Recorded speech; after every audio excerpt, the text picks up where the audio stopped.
राज्यात एकीकडे पावसानं थैमान घातलंय। अनेक जिल्ह्यात जनजीवन मोठ्या प्रमाणावर विस्कळीत झालंय। शेती पिकाचं मोठ्या प्रमाणावर नुकसान झालंय। अशातच हे अस्मानी संकट आणखी गडद होण्याची भीती वर्तवली जाते। आठवडा अखेर पावसाचा जोर राज्यात पुन्हा एकदा वाढणार असल्याची शक्यता हवामान विभागानं वर्तवली आहे।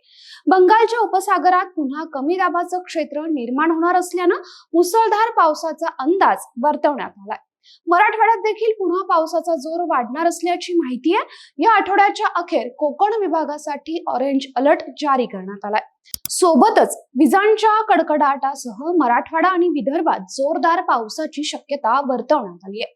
बंगालच्या उपसागरात तयार होत असलेले कमी दाबाचं क्षेत्र पश्चिमेकडे सरकण्याची चिन्ह आहेत। त्यामुळे 27 ते 29 सप्टेंबर या कालावधीत मराठवाडा, विदर्भातील दक्षिण भागासह मध्य महाराष्ट्र, कोकणात मुसळधार पावसाचा अंदाज व्यक्त करण्यात येतोय।